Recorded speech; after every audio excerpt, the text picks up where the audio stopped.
mañana compartimos con una mujer que a lo largo de, yo diría, más de 2 décadas de estar en medio de compañías transnacionales importantes, mundiales, además de que vive intensamente en la región. Cuando hablo de la región, hablo de Centroamérica, ¿verdad? Y conoce muy bien los hilos de los negocios, de lo que está pasando en estos países.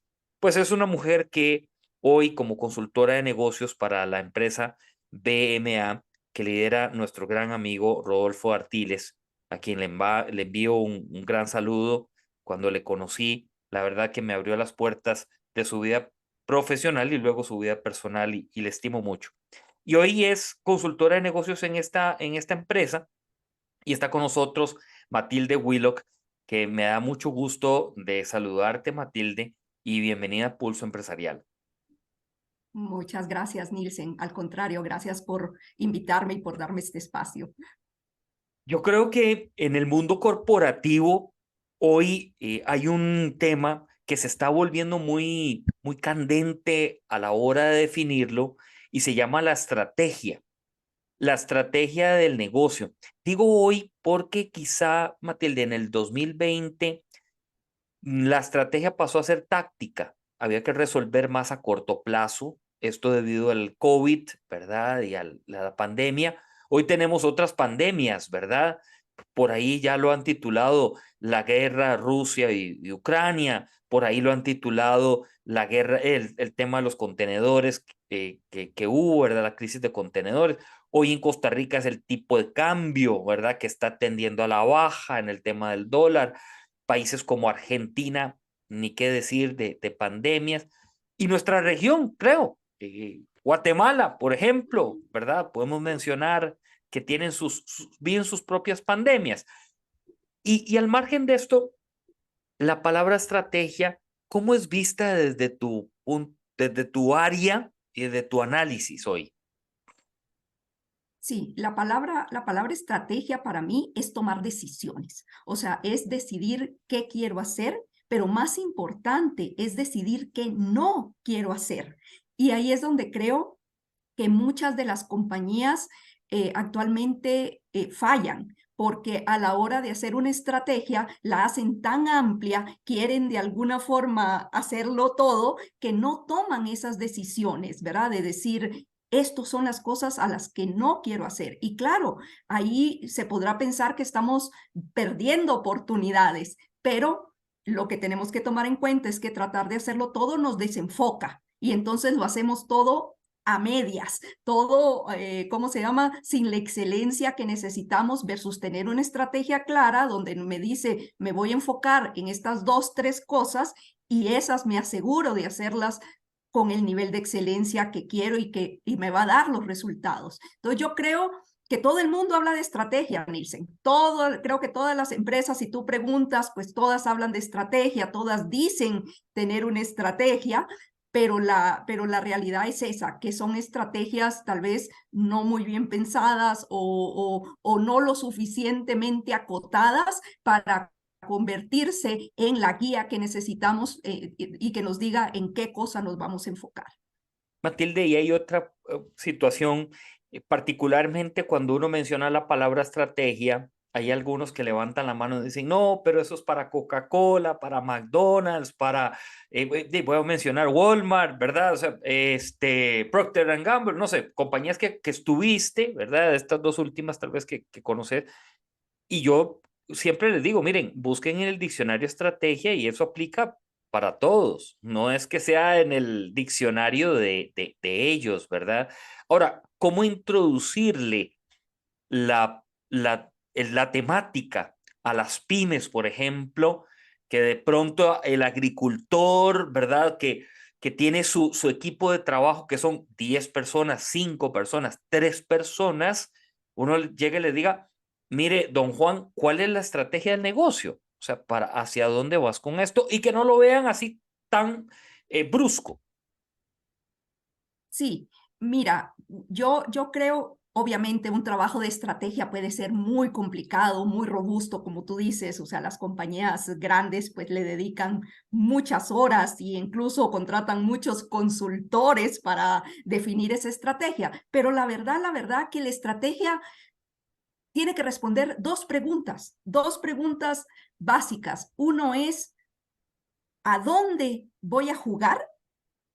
O sea, verá en qué lugares me voy a enfocar y ahí me refiero, puede ser geografías, puede ser canales de distribución, puede ser categorías, verá, pero hago la escogencia de dónde voy a jugar y la segunda que tengo que contestar es cómo voy a ganar, ¿verdad? Porque obviamente ahí donde voy a jugar, pues quiero ganar, ¿no? Entonces, tengo que contestar esa segunda pregunta de cómo voy a ganar. O sea, verá cuáles son esas tres, cuatro cosas que voy a hacer para diferenciarme de mi competencia, para que me permitan ganar en esos lugares donde yo ya escogí jugar.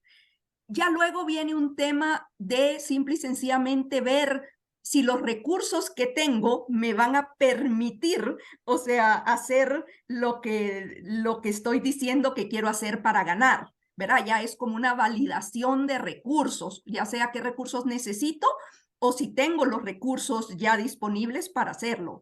Pero eso es como una validación. Pero la verdad, que una estrategia corporativa con que conteste esas dos preguntas, creo que ya nos pone en buen camino. Y es la forma simple, te diría yo, de hacerlo y cualquiera, la empresita más pequeña puede hacer el ejercicio, ¿verdad?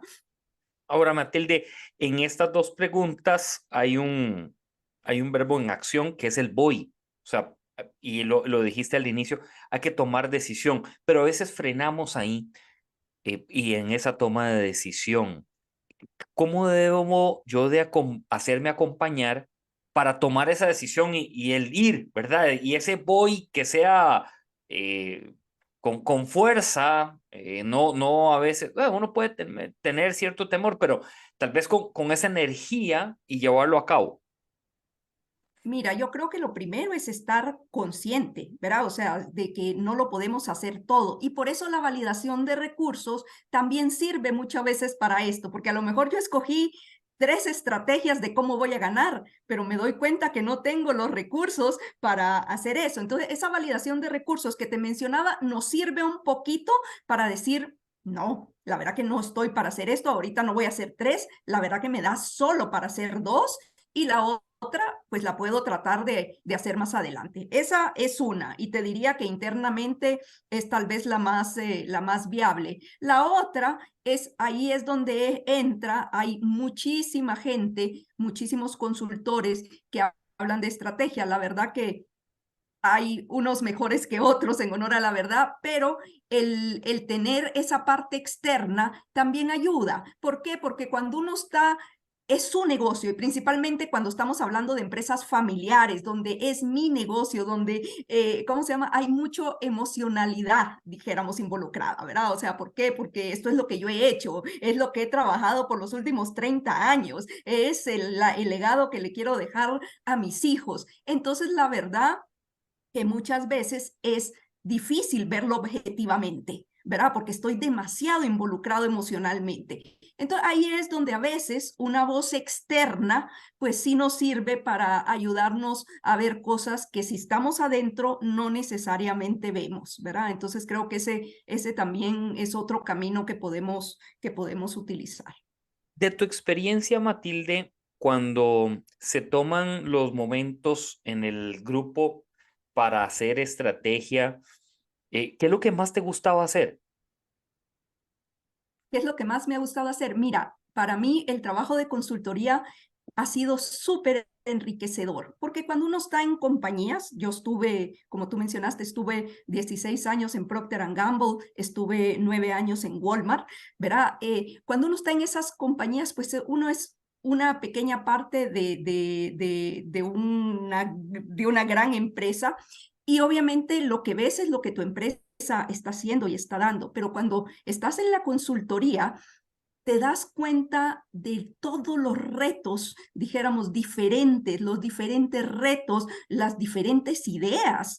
O sea, te enfrentas a un mundo muy diverso, dijéramos, y eso es lo que a mí realmente me ha enriquecido y me ha encantado del mundo de la consultoría, la diversidad de retos, ¿verdad? O sea, hay compañías que tienen súper buenas ideas, pero que no saben bien cómo llevarlas a cabo, o al contrario, compañías muy exitosas durante los últimos 20, 30 años, pero ahorita se están encontrando con una nueva competencia que ya hace que su modelo tambalee, ¿verdad? Los retos son muy diferentes y el hecho de tener el contacto con todas estas empresas, oír esos diferentes puntos de vista, oír esos diferentes retos e incluso las historias. A mí me encanta escuchar las historias de empresas, de cómo se convirtieron en lo que son hoy, ¿verdad? O sea, te pongo un ejemplo. Mira, conocí una empresa donde me decía, hoy es una empresa muy exitosa en Guatemala de especies,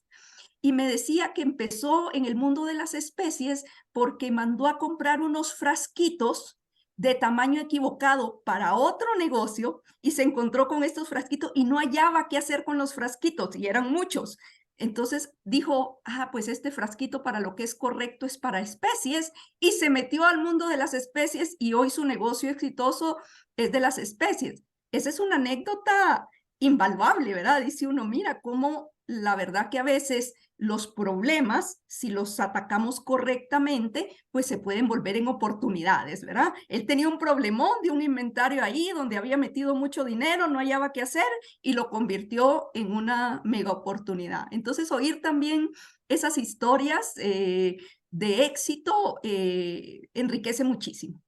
Y me salta a mí el tema, hoy compartiendo con Matilde Willock, quien es consultora de negocios de la empresa BMA, me salta con esto que estás compartiendo un tema que es, a veces dentro de la estrategia hay movimientos de corto plazo que hay que hacer. Porque tal vez esta empresa que nos estás poniendo de los frasquitos, su estrategia comercial o la estrategia de negocio iba por otra línea. Completamente. Y esa adaptación, ¿cómo hay que lograrla dentro de los que estamos en el equipo? Porque a veces hay alguien que levanta la mano y dice, no, Matilde, seguimos la estrategia que habíamos escrito, los frasquitos, veamos qué hacemos, etcétera. Sí, mira, y es un excelente punto, Nielsen, porque, a ver, si bien la estrategia tiene que ser la guía y las estrategias las hacemos para mediano plazo o largo plazo, ¿verdad? Incluso ideal 3, 5 años, eso no quiere decir que están escritas en piedra, porque la verdad que de repente nos puede venir una realidad súper diferente donde nuestra estrategia o la tenemos que poner por ahí a un ladito en pausa o incluso la tenemos que cambiar, ¿verdad? Y creo que el COVID se vuelve un ejemplo perfecto de eso. O sea, cuando el COVID nos pega, muchas de las empresas tuvieron que poner su estrategia en pausa o agregar otras estrategias muy diferentes a las que tenían pensadas. Me tocó verlo, mira, empresas grandes, o sea, multinacionales, que no habían dedicado mucho esfuerzo al e-commerce, de repente las viste súper interesadas y súper enfocadas en el e-commerce, porque en ese momento de la pandemia, pues era el canal para vender, ¿verdad? Entonces eso hizo que esa estrategia, que a lo mejor no era estrategia prioritaria, se volviera estrategia prioritaria y se acelerara. O sea, entonces, sí, no es que las estrategias estén escritas en piedra, hay realidades lo suficientemente grandes y lo suficientemente relevantes para saber que tenemos que en ese momento actuar tácticamente, ¿verdad? Y a lo mejor incluso no es un tema de cambiar completamente la estrategia, pero que tenemos que actuar tácticamente, porque eso es lo que el negocio requiere en ese momento. Esto de lo que también estás conversando hoy, de la tácticamente o de ser tácticos a la hora de ejecutar, a la hora de accionar, porque bien nos decías al inicio, hay que tomar decisiones, la estrategia es para tomar decisiones y en estas tácticas me parece que deben de estar bien definidas. La táctica quizá cuando uno lee un poco la táctica en un ejército, tiene que no solamente estar bien definida, aunque hay tácticas que han fallado, ¿verdad? Como todo en la vida, no todo es perfecto, pero hay tácticas que han fallado y uno tiene que aprender de ello. En esto de construir, que es lo que estamos haciendo esta mañana, de construir una estrategia, pero un concepto, de quitarle a la gente ese susto, ese miedo, ¿qué dirías que has recopilado en tu experiencia que es clave a la hora de construir para el equipo de trabajo? Es decir, hay que hacer un trabajo mental, hay que hacer un trabajo con ellos de concepto, de conceptualizar. Ahora del lado también, digamos, como consultora, si al dueño de la compañía o a la familia de dueña hay que ir primero a construir un tema más mental que más en base. Sí, mira, yo te diría que para que una estrategia funcione dentro de una compañía hay que hacer varias cosas. Lo primero es que esa estrategia tiene que estar comprada desde arriba, ¿verdad? Si los dueños de la compañía o el top management de esa compañía no está comprada en la estrategia, seguro no va a funcionar. ¿Por qué? Porque la gente lo percibe, ¿no? Saben que es algo que nadie está revisando, que nadie está checando, que está puesto en un papel, pero que nadie de alguna forma le está dando seguimiento. Entonces, lo primero es que sí, tiene que estar de alguna forma comprada al más alto nivel. Lo segundo es que hay que medirlo. O sea, tener una estrategia se tiene que convertir después esas estrategias en metas medibles, o sea, ¿verdad? Ya con mediciones de alguna forma numéricas. O sea, si yo digo mi estrategia, y te voy a poner un ejemplo, ¿no? Si yo digo mi estrategia es aumentar la distribución en el canal tradicional, o, ¿verdad? El down the trade famoso. Ok, esa es mi estrategia. Pero ya luego mi meta es, voy a alcanzar un 85% de distribución en tanto tiempo. Y aquí es la medición de cuánto y en cuánto tiempo. Entonces, ¿cuál es la otra forma de que esa estrategia viva? Irla midiendo, ¿verdad? Y si yo dije que en un año voy a aumentar esta distribución, voy midiéndola mes a mes y voy viendo si me voy acercando o no a ese número. Y si no me voy acercando, pues tengo que ver qué tengo que hacer diferente, porque lo que estoy haciendo para obtener esa distribución no me está funcionando. Entonces yo te diría que esas dos cosas son claves. Uno, el hecho de que esa estrategia venga y esté sponsor desde arriba, pero lo segundo, la medición, el tracking. O sea, verá, medir es lo que nos va a dar los resultados. Esta medición y en una compañía en la cual actualmente estoy dando una consultoría, hablábamos de la medición y los números, que hoy los números se están convirtiendo, Matilde, en el sí o no de un negocio. Antes tal vez era otra sensación. Acompañado, no podemos dejar de lado de lo que el cliente también nos da ese feedback, ¿verdad? Pero la medición y esos números nos están dando una luz verde o roja en algunos casos. De las mediciones que has podido ver, ¿cuáles son las que te están llamando la atención hoy en los negocios que estás atendiendo? ¿Qué mediciones y qué gráficos están despertando? Yo sé que tal vez la pregunta es amplia dependiendo del segmento o el sector, pero quizá hay algunas que se están siendo comunes denominadores. ¿Qué has encontrado? Mira, yo lo que creo es que, o sea, las mediciones, ¿cómo se llama? De rentabilidad, las mediciones de distribución, pues siempre son las que han estado ahí de alguna forma, te diría yo. Las que me parece que son nuevas, que han venido como a revolucionar un poco el tema, son todos los temas relacionados a la parte digital, ¿verdad? Al escuchar ¿cómo se llama? Al escuchar los comentarios positivos o qué están diciendo de mi marca, el famoso social listening, ¿verdad? Toda esa parte creo que sí es nueva y la verdad, Nielsen, te soy honesta, creo que todavía no terminamos de entender cómo manejarla. O sea, ¿verdad? Porque tenemos mucha información, eso no hay duda. ¿Qué hacer con esa información?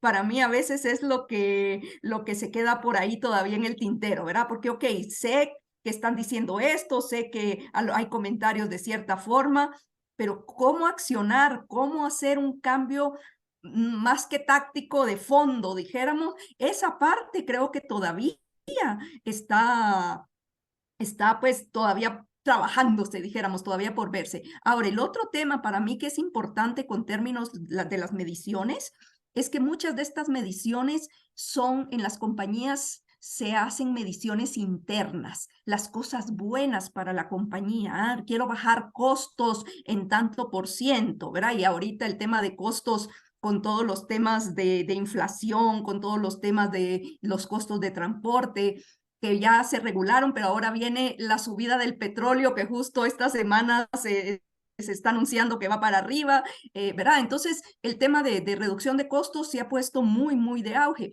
pero lo que hay que tener cuidado es que todo esto que es interno lo tenemos que calibrar con los consumidores de allá afuera, ¿verdad? Porque no podemos ser una compañía enfocados internamente, porque nos olvidamos del consumidor y el consumidor al final es nuestro jefe. Eso fue algo que, ¿cómo se llama? Que en Procter me metieron mucho en la cabeza, ¿no? O sea, el consumidor es el jefe. Él puede despedirnos, nos decían, simple y sencillamente con el hecho de no comprar nuestras marcas, ¿verdad? Entonces, tenemos que crear ese balance entre decir lo que internamente como compañía necesito, pero sin olvidarme de lo que el consumidor quiere y está pidiendo allá afuera. Hay algo que se está convirtiendo muy crítico, por lo menos aquí en Costa Rica, Matilde, y compartiendo, sé que estás en Guatemala y conoces ampliamente ese mercado, ¿verdad? Guatemalteco, pero aquí en Costa Rica, lo que compartimos con este tema que estás introduciendo del consumidor y que hay que escucharlo, ¿verdad? Que es exactamente lo que algunas empresas no hacen, no lo escuchan. Entonces, por eso aparece el famoso candado, que yo siempre le digo, mejor busque un candado y se lo pone a la compañía, este, porque no estás escuchando. Pero el comportamiento acá es, uno, que todo cambió después del 2020, comportamientos, acciones, pensamientos. Yo he escrito de que hoy el cliente, nosotros como consumidores, ya somos otros, tenemos otro despertar, estamos viendo el mundo distinto, por ahí se nos está mezclando muy, muy fuerte la parte de la tecnología. El otro día leía cuál va a ser el comportamiento de las empresas para el 2030 y es la baja en personal para aumentar la presencia de máquinas de hoy, automatización, digitalización corporativa. Bueno, todo esto, y no sé si te pasa que nosotros en Latinoamérica lo vemos como muy largo, ¿verdad? Como decir, Matilde, estás hablando algo de Europa, mira, eso es en Asia, somos muy relajados. No sé si esa parte, no sé, honestamente, si la palabra relajación existe, yo creo que no, pero somos muy, muy relajados. Y una vez, y con esto te doy la palabra, y una vez un amigo estadounidense me decía, es que ustedes son el país del pura vida. Entonces, Nielsen, ustedes no conocen lo que es estar en el día a día, ¿verdad? Quizás sí. No sé cómo lo has visualizado y también lo que te pasa en el día a día ahí en Guatemala.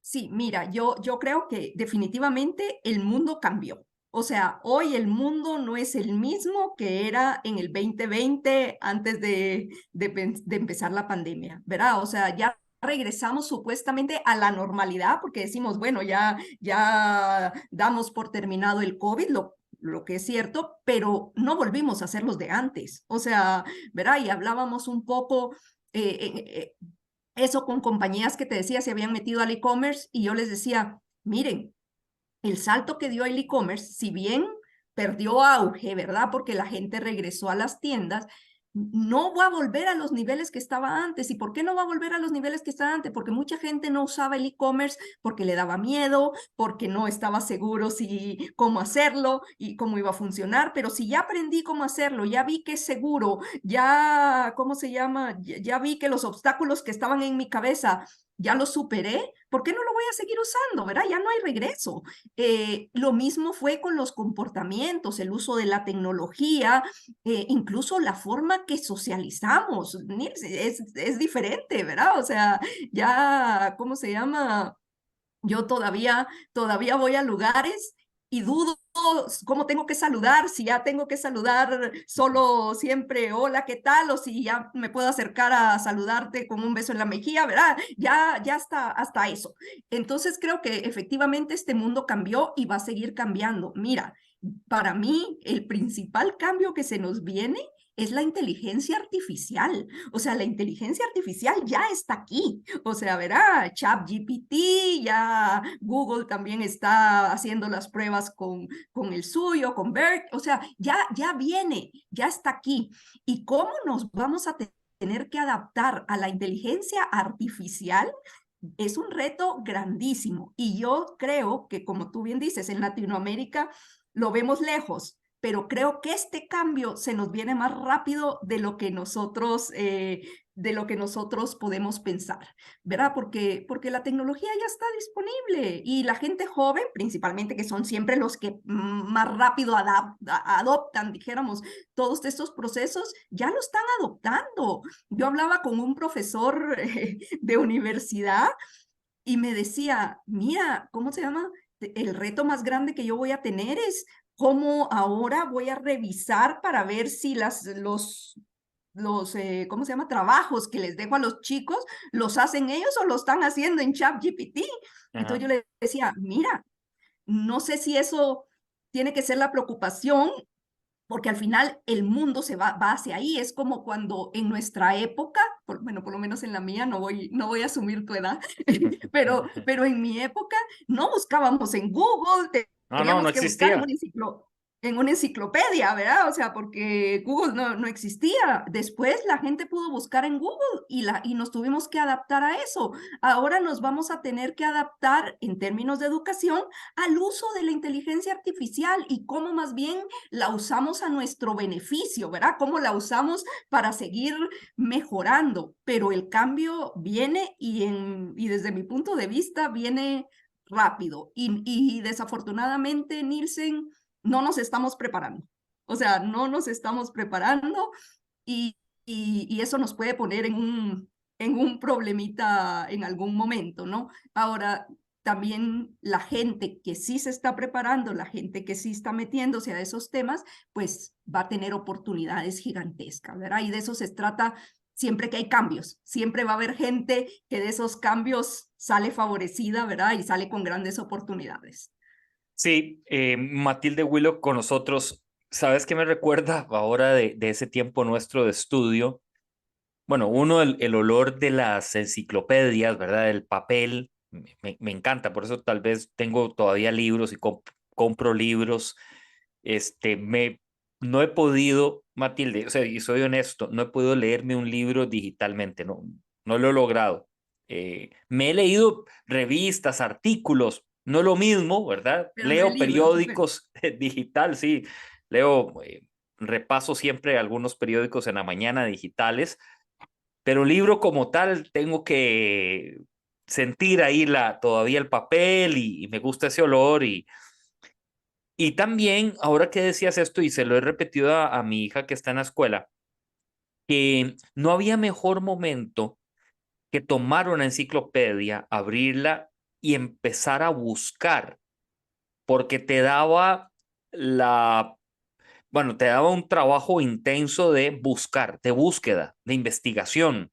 Hoy nada más digitas, voy a poner un caso, Ciudad de Guatemala en San Google y te salen 17,000 artículos de Ciudad de Guatemala, de todo lo que quieras encontrar. En aquel entonces era buscar la C, luego ciudad, luego Guatemala, luego ¿verdad? Que viera todo esto. Y creo que es una parte que a los empresarios nos debe de mover, es que si bien está la inteligencia artificial, es una herramienta, pero también debemos de impulsar a nuestro equipo de trabajo a investigar más allá de esto, ¿verdad?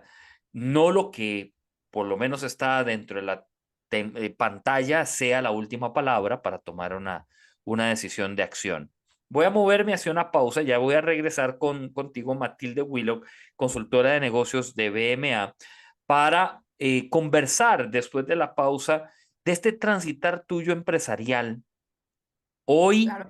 ¿qué está escribiendo Matilde en el día a día? ¿Cómo es este ejercicio de vida de ser consultora? Y también de lo que estás viviendo en tu país, pero de cómo ha trascendido la mujer en los negocios, la vida de la mujer hoy activa en compañías y en toma de decisiones importantes. Matilde Willock, consultora de negocios de BMA. Matilde, ¿dónde es que nace esa chispa de querer ser consultora? ¿Por qué tomas esa decisión? Sí, fíjate que la verdad que llegué a ser consultora casi de casualidad. Yo, mi carrera pues fue en Procter Gamble primero, luego en Walmart, como mencioné, y cuando yo salgo de Walmart, porque mi mamá se enfermó, mi mamá le dio cáncer.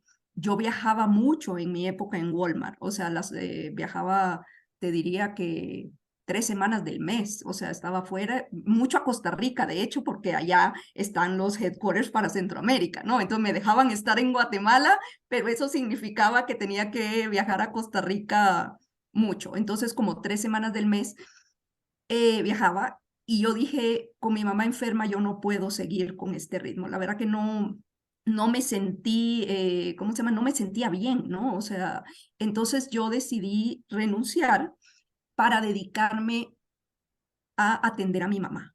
La verdad, Nielsen no sabía qué iba a hacer. O sea, yo no tenía un plan claro. Yo sabía que me iba a dedicar a ella un tiempo y después dije, veo qué hago.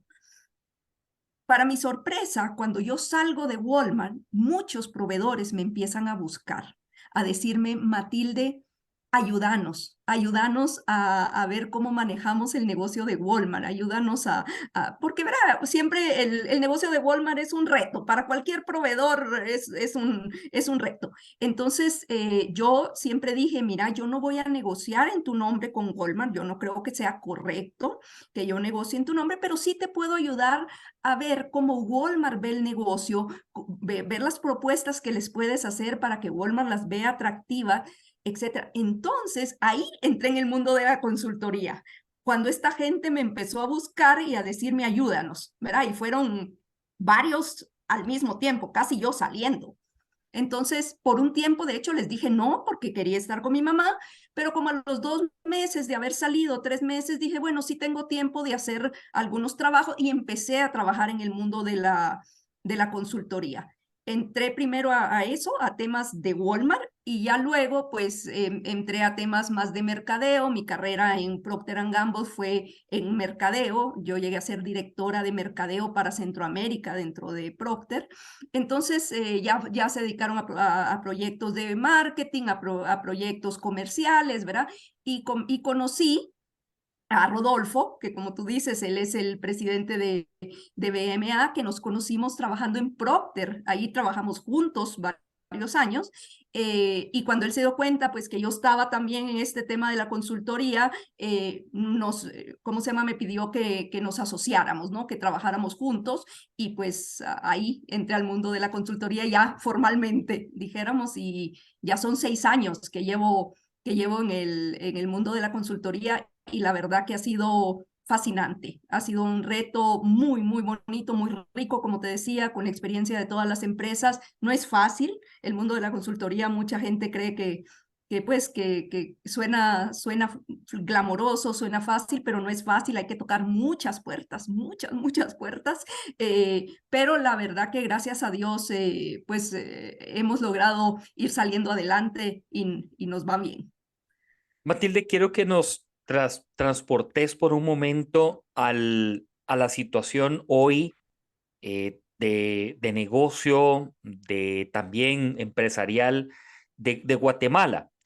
Guatemala, te voy a decir mi pensamiento. Guatemala tiene esos mundos, ¿verdad? Compartidos, un mundo muy robusto empresarialmente, que aquí tenemos empresas de capital guatemalteco, con empresarios guatemaltecos que residen en Costa Rica, habrán otros que residan en Ciudad de Guatemala, pero también tiene ese mundo donde por mucho tiempo se ha dicho, ahí no existe clase media, sino es la pobreza y es el mundo de los que tienen dinero, de esas clases sociales, ¿verdad? Pero, cuál es un poco tu radiografía de lo que tenés en el día a día? Sí, mira, el empresariado en Guatemala, como tú dices, está el gran empresario, las grandes empresas, ¿verdad? Que llevan muchos años, que son muy grandes, eh, y en general son empresarios muy tradicionales, ¿verdad, Nielsen? O sea, son empresarios muy tradicionales y es lógico, su pensamiento muchas veces es, si me ha funcionado por 50 años, por 80 años que lleva mi empresa y he sido exitoso, por esos 80 años, pues ¿por qué tengo que cambiarlo? ¿No? O sea, el modelo me ha funcionado. Entonces son empresarios en general bastante tradicionales. Hay excepciones, hay uno que otro que sí ha tratado de profesionalizar, ¿verdad? De hacer cosas diferentes, pero en general me atrevería a decirte que la mayoría son muy tradicionales, también son negocios familiares. Entonces, aunque son empresas grandes, son negocios familiares y la familia está presente dentro de los negocios, ¿no? O sea, me refiero, no es una familia que solo está en la junta directiva, ¿no? O sea, sino que tiene posiciones gerenciales, o sea, y esto pues también es otro reto, ¿no? Porque de alguna forma, entonces son los dueños, ¿verdad? Y venir y convencer a los dueños de hacer algo diferente o de que lo que están haciendo puede hacerse mejor, no siempre es fácil, y más con una historia de éxito. Entonces yo te diría que está ese grupo, pero luego están las empresas medianas, que ahí es donde yo veo mucha creatividad, Nielsen. O sea, mucha creatividad. En Guatemala, y creo que Centroamérica en general, eh, hay pocas oportunidades de carreras corporativas, para ser honestos. O sea, no hay tantas empresas grandes corporativas que tengan posiciones para mucha gente, ¿no? Entonces, ¿qué es lo que tiene que hacer la gente? Mucha gente se ve obligada a poner su propio negocio porque ya no encontró una oportunidad de hacer carrera en una empresa. Entonces, ahí es donde yo veo mucha creatividad, mucha creatividad. Me ha tocado, fíjate que trabajo con Multiverse. Multiverse es un grupo acá en Guatemala donde lo que hacen es ayudar a empresarios, ayudar a nuevos emprendedores, ¿no? Ayudarles a, ¿cómo se llama? A que a través de mentores, en mi caso como yo soy mentora, les ayudamos a ver si su propuesta de valor hace sentido, sus planes de negocios, ¿verdad? Les ayudas a este emprendedor a poner, y te soy honesta, las ideas que he visto ahí son muy, no todas, pero en general muy buenas. Entonces, en esa pequeña, mediana empresa es donde yo veo mucha creatividad, mucho, ¿cómo se llama?, dinamismo. Desafortunadamente, lo que a veces nos falta, Nielsen, es consistencia, ¿verdad? Echar a andar un negocio nuevo toma tiempo. Y muchos de estos emprendedores pues no tienen tal vez el capital para aguantar 2 años o 3 para que su negocio realmente empiece a producir como ellos quieren, entonces lo dejan después de 6 meses. Esa consistencia es la que nos hace falta, ¿verdad? Creo que muchas veces no medimos la dificultad, qué tan difícil es echar a andar un negocio, y ahí es donde muchos de estos negocios fallan, pero sí he visto, o sea, mucho esa proliferación de jóvenes que quieren emprender. ¿Verdad? Ya muchos jóvenes te dicen, no, yo ya no quiero trabajar en una empresa, yo quiero tener mi propio negocio. Y, y echan a andar sus negocios, ¿verdad? Pequeños a veces, pero hay otros que se han convertido en negocios bastante interesantes. Entonces creo que ese es un cambio que estamos viendo, y te digo, no creo que sea solo de Guatemala, creo que en toda Latinoamérica lo vemos. En una entrevista que repasé reciente que le hacían al Papa Francisco, le hacían la pregunta que si él vio el partido de la final contra de Alemania, de Argentina, Argentina, sí. ¿verdad? Y Francia, bueno, decía que no, que tenía unas visitas, pero que se enteró, pero terminaba con esta reflexión y él decía, este, yo no lo vi, pero sí vi otros partidos contra Holanda, por ejemplo, que llegábamos, íbamos ganando, nos empataron, ¿verdad? Y bueno, y por un penal, entonces pasamos, dice, el argentino siempre vive al límite y en el último minuto cambia la historia de algo que por qué no la cambió durante los 90 minutos, decía En el el Papa último minuto Francisco. se hace grande. Sí, dice, y entonces él reflexionaba y decía, bueno, no sé si será solo el argentino, dice, yo hablo porque soy argentino y así soy yo, dice, yo en el último minuto acciono. Yo creo, dice, que es un tema latino porque aquí en Europa eso no pasa. Dice, aquí en Europa el pensamiento es diferente. Y me trae a mí este comentario de lo que estás haciendo alusión de cómo nosotros en la región, y coincido con vos porque he tenido la oportunidad de compartir con emprendedores guatemaltecos que tienen mucha inventiva. Además, a mí siempre me ha encantado la cultura guatemalteca, su fondo, su raíz, ¿verdad? Autóctona, indígena, donde eso le da una fuerza y un condimento diferente que nosotros en Costa Rica lamentablemente no lo tenemos tan arraigado. Pero esa inventiva, esa creatividad, la tenemos al límite siempre, muy justo. Ya cuando Matilde nos mete y ahora sí, entonces uno levanta la mano y dice, Matilde, ya tengo la estrategia, el pensamiento, el producto. Y entonces tal vez Matilde dice, Nielsen, pero tuviste 6 meses, ¿por qué me lo presentaste al límite, verdad? En esta última reacción. Y yo creo que es uno de los trabajos que debemos de hacernos siempre, ¿verdad? De cómo mejorar esto. Esta reflexión del Papa me llamó la atención porque él decía, es que yo soy así. Dice, no hablo por los argentinos, es que yo soy argentino y yo soy así, yo vivo al límite, ¿verdad? Y yo creo que podemos cambiar esa brújula. Y hay otra cosa que va sobre esto, y quiero que también nos expongas tu sensación tu forma de verlo, es cómo hoy la mujer está reaccionando en el mundo corporativo. ¿Cuál es este comportamiento de mujer hoy? Incluso compañeras, excompañeras de trabajo, tal vez, que conoces sus historias y la tuya, ¿verdad? Que ha sido más de 2 décadas en transnacionales y que hoy ha tenido una evolución importante. Uy, tocaste un tema que me apasiona, Nilsen, y aquí te puedo hablar mucho, mucho tiempo de eso, pero bueno, a ver, voy a tratar de no extenderme tanto.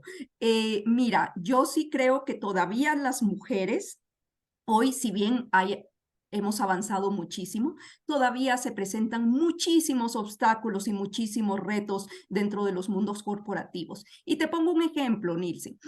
Hoy 57% de los títulos de licenciatura que se obtienen en Estados Unidos, son las estadísticas son de Estados Unidos, son de mujeres. Y 60% de los títulos de másters son de mujeres. O sea, las mujeres están estudiando más que los hombres. Es un hecho.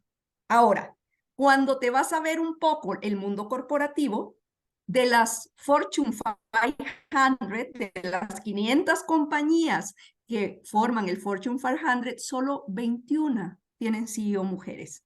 21 de 500. Solo el 14% tiene ejecutivos, o sea, executive officers a ese nivel, mujeres. 14%, el 86% son hombres.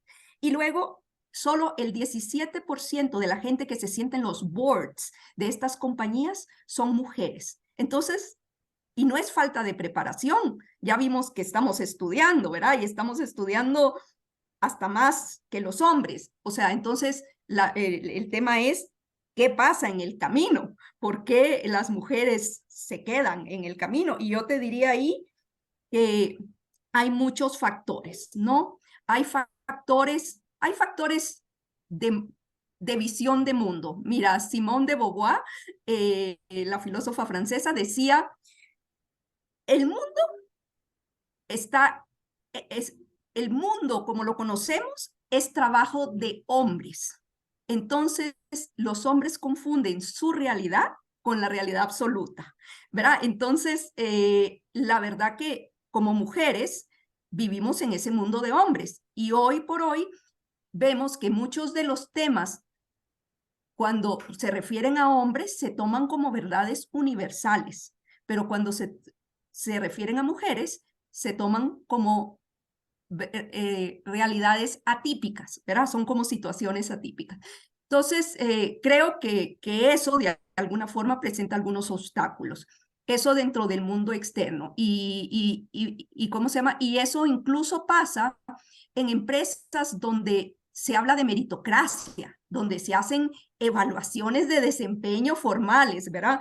Y tú dirías, bueno, si hay una evaluación de desempeño formal, pues la mujer va a ser tratada igual que el hombre, ¿no? Y lo que dicen los estudios es que no necesariamente. ¿A qué nos referimos ahí? A que, por ejemplo, las mujeres reciben mucho más críticas de personalidad que los hombres. ¿A qué me refiero? Muy agresiva, tienes que manejar tu tono de voz, tienes que, ¿cómo se llama? Tienes que ser más conciliadora, ¿verdad? Cosas que a los hombres no se les piden, la verdad. Entonces, y eso es puramente, viene de lo que tenemos en nuestra cabeza, de lo que los géneros tienen que ser. Entonces, yo sí creo que están todos esos factores externos que todavía tenemos que romper. Y por el otro lado, hay muchos comportamientos de mujeres que no nos ayudan. La mujer, por ejemplo, la mujer le falta confianza en sí misma. Una mujer no aplica un trabajo hasta que se siente 100% lista que puede hacer ese trabajo. El hombre no. El hombre con que sienta que más o menos está listo en un 50%, aplica. Y tienen toda la razón. ¿Por qué? Porque lo importante en ese nuevo trabajo es tu habilidad de aprender rápidamente y de contribuir rápidamente. No tienes que haberlo aprendido todo. Como mujeres queremos asegurarnos de que lo sabemos todo antes de aplicar. Entonces, esa falta de seguridad en nosotros mismas nos afecta, ¿verdad? Por el otro lado, también está el tema de no levantar la mano. A mí me pasó, esta es experiencia personal. O sea, cuando abríamos una posición, que se abría una posición que, ¿cómo se llama? Que significaba promoción para alguien, 3, 4 hombres llegaban a hablarme y me decían, me interesa esa posición. Ninguna mujer llegaba. Ninguna mujer llegaba a decir, me interesa esa posición. Y ahí, leyendo yo un poco, un día me topé con el síndrome de la tiara, dice, que tenemos las mujeres. ¿Y qué se trata este símbolo, este síndrome de la tiara? Es que pensamos que si hacemos bien nuestro trabajo, alguien se va a dar cuenta, va a llegar y nos va a poner una tiara, ¿verdad? O sea, nos va a coronar porque estamos haciendo bien nuestro trabajo. Y eso no pasa así, ¿verdad? Para que una carrera para ser exitoso en tu carrera, tú necesitas dos cosas, tomar riesgos, y como mujeres somos muy, ¿cómo se llama? No nos gustan los riesgos, o sea, no nos gusta tomar riesgo. Y lo segundo es que te tienes que autopromover. Y también como mujeres no somos buenas para eso. Entonces, verá, eso trabaja en nuestra contra. El tercer factor, además de la autoconfianza y de no levantar la mano, te diría que es el tema de hacernos para atrás cuando debiéramos estar empujando para adelante. Como mujer nos han dicho siempre que vamos a tener que escoger entre una carrera exitosa y ser una buena mamá. Ese es casi, verá, lo que nos dicen desde pequeñas. Y entonces muchas mujeres, aún antes de empezar una familia, están pensando en eso. Y otra vez me pasó. Le ofrecimos a una chica una posición que era muy buena para ella y me dijo, no, Matilde, ¿sabe qué? Es que esa posición requiere viajar mucho. Ajá. Y no, y que cuando tenga familia, eso para mí va a ser un problema y no es lo que, oye, pero ¿estás pensando casarte pronto? No. ¿Estás pensando tener hijos pronto? No. Pero ella ya lo estaba tomando en cuenta y no aceptó la posición por lo que podía pasar en 5 o 10 años, ¿no? O sea, ese pensamiento también existe. Entonces yo creo que todas esas cosas como mujer, no nos ayudan a ser más exitosas. Entonces, habiendo dicho eso, como te digo, sí creo que el entorno no nos ayuda, que todavía hay muchos obstáculos, pero también creo que nosotros tenemos que hacer la diferencia, ¿no? Y es un círculo vicioso. Creo que todos esos obstáculos para las mujeres se van a acabar cuando haya más mujeres en posiciones de poder. Pero para que haya esas posiciones de poder, tienen que haber más mujeres que rompan esos obstáculos, ¿verdad? O sea, tenemos que romper ese círculo vicioso. Y tal vez el último mensaje que yo les daría a las mujeres que nos están escuchando es que no seamos víctimas.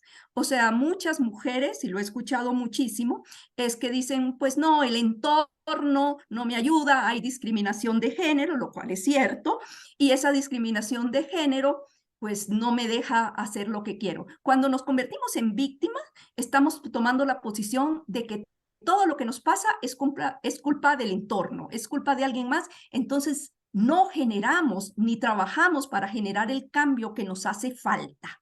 Y eso nos convierte en la estadística, ¿verdad? ¿Cómo se llama? En alguien que se quedó en el camino como muchas otras mujeres. Entonces yo sí soy de la opinión, a mis hijas se los fomenté muchísimo. Yo tengo 2 hijas, una de 27 años, una de 24. Las dos ya son graduadas, las dos son mujeres independientes, empoderadas. La verdad que ya no les hago falta. Y eso es un poquito triste, pero siempre fue el objetivo que yo me puse para ellas, ¿verdad? El que ellas fueran independientes. Y fue algo que yo siempre les inculqué. No sean víctimas. El futuro depende de ustedes. Y pueden haber obstáculos en el camino y el entorno puede ser difícil, pero si trabajamos y somos insistentes en el tema, lo vamos a poder hacer. Y para mí, uno de los lemas que yo tengo y que por ahí lo tengo en mis rotulitos es el no aceptar no como respuesta cuando se trata de nuestros sueños. Creo que ese es un lema con el que tenemos que vivir. Sí, lo que compartes, Matilde, no tengo mucho que agregar porque nos lo has dado muy bien detallado y explicado desde la óptica personal y profesional y desde la realidad, que es una realidad que uno no puede esconder con un papel. Lo que sí, y por lo menos dentro de mis equipos de trabajo y que lidero, hay mujeres y siempre les digo, miren, esto es idea de ustedes, no fue mía. O sea, preséntenla ustedes. Yo no soy el que tengo que presentar esto, ¿verdad? Y recuerdo hace muchos años, una entrevista con una gerente de una empresa transnacional. Ella, por cierto, era gerente de mercadeo que me decía, al tiempo yo renuncié a la compañía porque una vez llegué a presentar un lanzamiento de un producto y mi jefe me dijo, envíame la presentación para llevarlo a la junta directiva y luego te digo qué dijeron. Y ella me dice, Nielsen, yo se la envié, no supe cómo responderle. Cuando la presentó a la junta directiva, luego me llamó y me dijo, mira, lo aprobaron. Me dijeron que muy bien, que excelente, que muy buen trabajo, y ella le dijo, pero usted les dijo que fui yo el que hice esto. Le di el crédito, claro. Y me dice, no, no, no, o sea, nada más me dijeron que muy bueno, que lo pusieran en marcha. Y ella tomó la valentía y renunció. Y ella dijo, yo renuncio porque realmente yo me merezco de mi espacio, ¿verdad? Que me den y me valoren. Y es algo que me parece nos ha faltado a los hombres, es valorar. Y hoy también esto que decías de victimizar, a veces sí. yo lo encuentro en equipos que la mujer se victimiza. Y a veces yo la pregunta que les lanzo es, ¿pero por qué? Tranquilas. No, don Nielsen, no se puede, vea, es que, y empiezan a sacar temas y temas, ¿verdad? Y parece esto a veces que no tiene fin. Y yo les digo, vean, no empiecen a escarbar donde no hay, ya, o sea, hay que cortar un poco por lo sano. Y es un trabajo que puede venir desde la niñez, probablemente, su formación, su educación, pero esto que dijiste, que qué bueno que lo traes al programa de la parte de victimizarnos, porque a veces estamos en las empresas y se sienten de que ellas se victimizan, y a veces yo digo, pero no hay nada, o sea, no pasa nada si no lo hacen, ¿verdad? Y creo que es un ejercicio que puede brotar muy naturalmente para todos. Matilde, muchísimas gracias. De verdad que nos dejas enseñanzas, aprendizajes, nos dejas una lista de acciones por hacer y por emprender todos, además de la gran tarea y el reto que es de formar equipos sin pensar quién o cómo, o tu edad, o tu género, tu línea de pensamiento, religión, no sé, comida, en fin, ¿verdad? Gustos, sino es formar equipo y trascender y lograr que realmente podamos trascender. Gracias, Matilde. No, muchísimas gracias a ti, Nilce, por el espacio. Un gusto. Gracias también a ustedes por compartir esta mañana con nosotros. Estaremos mañana a las 11 de la mañana compartiendo Impulso Empresarial para que todos ustedes estén en conexión siempre a través de 95.5 en la radio, de lunes a viernes a las 11 de la mañana y los domingos a las 4 de la tarde en nuestro programa de televisión en Canal 8 Multimedios. Nuestras redes sociales están abiertas, plataformas digitales, siempre como Pulso Empresarial con Nilsen Buján. Ahí nos encuentran y nos están comentando todo lo que ocurre en este mundo diario y también en el mundo que podemos ir viendo más adelante. Gracias a todos por compartir. Feliz día para todos. Que Dios los bendiga. Pura vida. Bendiciones.